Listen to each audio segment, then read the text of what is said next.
జీహెచ్ఎంసీలోకి 3000 మంది ఉద్యోగులు. ఓఆర్ఆర్ పరిధిలోని 27 మున్సిపాలిటీలు బల్దియాలో విలీనం. ఫలితంగా రెగ్యులర్ అవుట్‌సోర్సింగ్ ఉద్యోగుల మెర్జ్. సీడీఎంఏ క్యాడర్‌గా మున్సిపల్ కమిషనర్లు.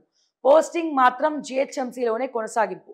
ఉద్యోగుల క్యాడర్‌లో తేడాలు, ప్రమోషన్‌లలో ఇబ్బందులు. సో, జీహెచ్ఎంసీలో 7 మున్సిపల్ కార్పొరేషన్లు, 20 మున్సిపాలిటీలు, 51 గ్రామాలను విలీనం చేయనున్నారు. ఈ ప్రక్రియతో మున్సిపల్ కమిషనర్ల తప్ప అక్కడ పనిచేస్తున్న సుమారు 3000కు పైగా రెగ్యులర్ అవుట్‌సోర్సింగ్ ఉద్యోగులందరూ కూడా బల్దియాలో మెర్జ్ కానున్నారు. అయితే ఆయా ఎంప్లాయీస్ క్యాడర్లలో కొన్ని తేడాలున్నాయి. దీనివల్ల ప్రమోషన్లు విషయంలో ఇబ్బందులు తలెత్తే అవకాశం ఉందని అధికారులు చెబుతున్నారు.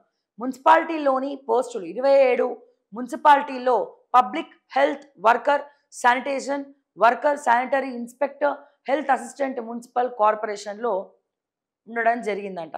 సో, అబ్బా! ఇప్పుడున్నటువంటి అవుట్‌సోర్సింగ్‌లకే పాపం ఇంకా జీతాలు లేవు. 6 నెలల నుంచి ఇంకా జీతాలు లేవు.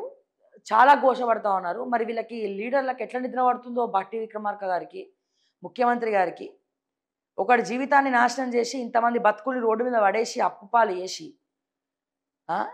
మీరు జీతాలు ఇవ్వకుండా, వేతనాలు ఇవ్వకుండా ఇప్పుడు మళ్ళా ఈ 3000 మంది ఈ మున్సిపాలిటీలు విలీనం అయింది కదా బల్దియాలో. దీంతో మళ్ళీ ఇంకొంతమంది అవుట్‌సోర్సింగ్ కూడా మళ్ళీ జీహెచ్ఎంసీకే వస్తారు. ఇప్పుడున్న జీహెచ్ఎంసీలో ఉన్నటువంటి అవుట్‌సోర్సింగ్ వాళ్ళకే పాపం జీతాలు లేవు. ఇటు హాస్పిటల్‌లో ఉన్న స్టాఫ్ నర్సులకు లేవు, ఎవరికీ లేవు. మళ్ళీ ఇటువంటి పరిస్థితి నెలకొంది మనకి.